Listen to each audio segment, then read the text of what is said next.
ದೇಶದ ಜನತೆ ಶಾಕ್ ಮೇಲೆ ಶಾಕ್ ಎದುರಾಗ್ತಾ ಇದೆ. ದುಬಾರಿ ದುನಿಯಾದಲ್ಲಿ ಬಳಲಿ ಬೆಂಡಾಗಿರೋ ಜನರ ಮೇಲೆ ಮತ್ತೆ ಕೇಂದ್ರ ಸರ್ಕಾರ ಬರೆ ಎಳ್ತಿದೆ. ಗೃಹ ಬಳಕೆಯ ಎಲ್ಪಿಜಿ ಸಿಲಿಂಡರ್ ದರ ಮತ್ತೆ ಭಾರಿ ಪ್ರಮಾಣದಲ್ಲಿ ಏರಿಕೆಯಾಗಿದೆ.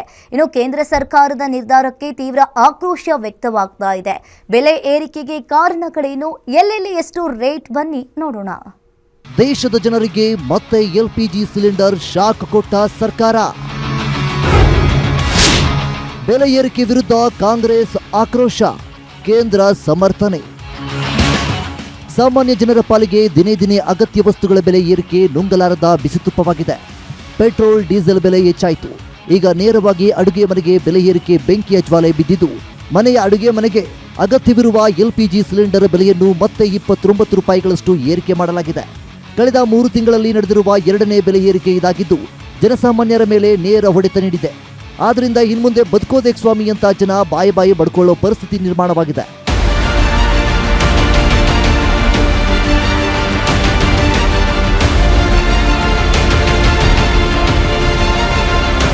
ಕಳೆದ ಮಾರ್ಚ್ ತಿಂಗಳಷ್ಟೇ 60 ರೂಪಾಯಿ ಏರಿಕೆಯಾಗಿದ್ದ ಗೃಹ ಬಳಕೆಯ ಸಿಲಿಂಡರ್ ದರ ಇದೀಗ ಮತ್ತೊಮ್ಮೆ 29 ರೂಪಾಯಿ ಹೆಚ್ಚಳ ಕಂಡಿದ್ದು, ಮಧ್ಯಮ ವರ್ಗದವರ ಬದುಕನ್ನು ಮತ್ತಷ್ಟು ದುಸ್ತರಗೊಳಿಸಿದೆ.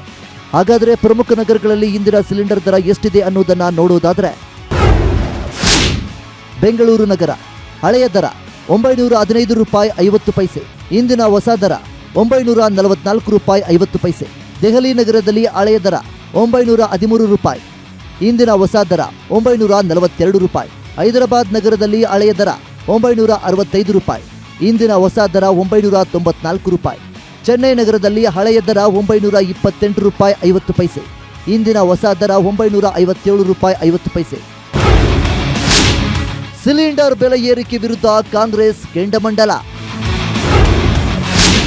ನರೇಂದ್ರ ಮೋದಿ ಸಲಹೆಗೆ ಪ್ರಿಯಾಂಕ್ ಖರ್ಗೆ ಲೇವಡಿ.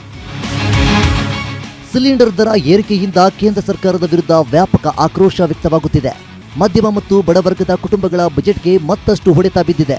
ಇದೇ ವಿಚಾರವಾಗಿ ಮೋದಿ ಸರ್ಕಾರದ ವಿರುದ್ಧ ಗೃಹ ಸಚಿವ ಪ್ರಿಯಾಂಕ್ ಖರ್ಗೆ ತೀವ್ರ ವಾಗ್ದಾಳಿ ನಡೆಸಿದ್ದಾರೆ. ಸಿಲಿಂಡರ್ ಬೆಲೆ ಏರಿಕೆಯಾಗಿರುವ ಹಿನ್ನೆಲೆ ದೇಶದ ಜನರಿಗೆ ಕಡಿಮೆ ಊಟ ಮಾಡಿ ಎಂದು 8 ಗಂಟೆಯ ಪ್ರಧಾನಿ ಸಲಹೆ ನೀಡಬಹುದೇನೋ ಎಂದು ಸರಣಿ ಟ್ವೀಟ್ ಮಾಡಿ ಪ್ರಿಯಾಂಕ್ ಖರ್ಗೆ ವ್ಯಂಗ್ಯವಾಡಿದ್ದಾರೆ.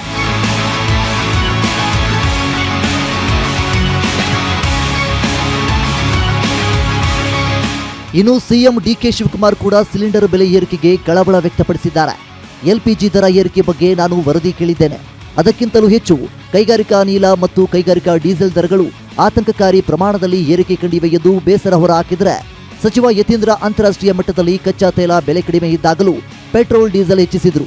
ಆ ಸಂದರ್ಭದಲ್ಲಿ ಬೆಲೆ ಕಡಿಮೆ ಮಾಡಿದ್ರೆ ಹೆಚ್ಚುವರಿ ಆಗ್ತಿರಲಿಲ್ಲ ಎಂದಿದ್ದಾರೆ. ಅದ್ರ ಬಗ್ಗೆ ಒಂದು ರಿಪೋರ್ಟ್ ಕೇಳಿದ್ದೀನಿ ಗ್ಯಾಸ್ ಒಂದು. ಇದಕ್ಕಿನ್ನ ಈ ಇಂಡಸ್ಟ್ರಿಯಲ್ ಗ್ಯಾಸ್ ಇದೆಯಲ್ಲ, ಇಂಡಸ್ಟ್ರಿಯಲ್ ಗ್ಯಾಸು ಆಮೇಲೆ ಇಂಡಸ್ಟ್ರಿಯಲ್ ಬೇರೆ ಡೀಸೆಲ್ ಇದೆಯಲ್ಲ, ಅದು ಭಾಳ ಗಾಬರಿ ಆಗೋಂಥ ಒಂದು ಏರಿಸಿದ್ದಾರೆ. ಅದೊಂದು ರಿಪೋರ್ಟ್ ತಗೊಳ್ತಾ ಇದ್ದೀನಿ, ನಾಳೆ ಅದ್ರ ಬಗ್ಗೆ ಮಾತಾಡ್ತೀನಿ. ಯಾವಾಗ ಅಂತಾರಾಷ್ಟ್ರೀಯ ಮಟ್ಟದಲ್ಲಿ ಕಚ್ಚಾ ತೈಲ ಬೆಲೆ ಕಮ್ಮಿ ಇದ್ದಾಗಲೂ ಕೂಡ ಜನರಿಗೆ ಆ ಬೆನಿಫಿಟ್ನ ಪಾಸ್ ಆನ್ ಮಾಡಲಿಲ್ಲ. ಆಗಲೂ ಕೂಡ ಪೆಟ್ರೋಲ್ ಬೆಲೆ, ಡೀಸೆಲ್ನ ಜಾಸ್ತಿ ಮಾಡಿದರು. ಈಗ ಇಂಟರ್ನ್ಯಾಷನಲ್ ಲೆವೆಲಲ್ಲಿ ಕಚ್ಚಾ ತೈಲ ಬೆಲೆ ಜಾಸ್ತಿ ಆಗಿದೆ, ಅನಿವಾರ್ಯವಾಗಿ ಜಾಸ್ತಿ ಮಾಡಿದ್ದಾರೆ.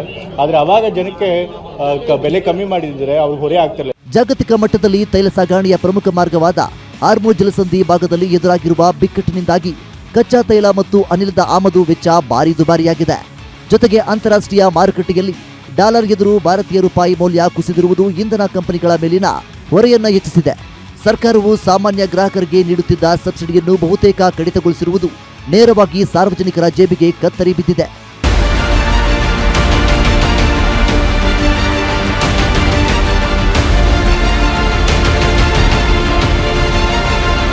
ಇನ್ನು ಪೆಟ್ರೋಲಿಯಂ ಉತ್ಪನ್ನಗಳ ಬೆಲೆಗಳು ಅಂತಾರಾಷ್ಟ್ರೀಯ ಮಾರುಕಟ್ಟೆಗೆ ಅನುಗುಣವಾಗಿದ್ದರೂ ಗೃಹ ಬಳಕೆಯ ಎಲ್ಪಿಜಿ ಗ್ರಾಹಕರಿಗೆ ಪರಿಣಾಮಕಾರಿ ದರವನ್ನು ಸರ್ಕಾರ ನಿಯಂತ್ರಿಸುತ್ತಿದೆ. ಭಾರತದಲ್ಲಿ ಅಡುಗೆ ಅನಿಲದ ಬೆಲೆಗಳು ಪಾಕಿಸ್ತಾನ, ನೇಪಾಳ, ಬಾಂಗ್ಲಾದೇಶ ಮತ್ತು ಶ್ರೀಲಂಕಾದಂತಹ ನೆರೆಯ ರಾಷ್ಟ್ರಗಳಿಗಿಂತಲೂ ಕಡಿಮೆ ಇದ್ದು, ಅಮೆರಿಕ, ಆಸ್ಟ್ರೇಲಿಯಾ ಹಾಗೂ ಕೆನಡಾದಂತಹ ಅಭಿವೃದ್ಧಿ ಹೊಂದಿದ ದೇಶಗಳಿಗಿಂತಲೂ ಗಣನೀಯವಾಗಿ ಕಡಿಮೆ ಇದೆ ಎಂದು ಕೇಂದ್ರ ಸಮರ್ಥಿಸಿಕೊಂಡಿದೆ. News desk, guarantee news.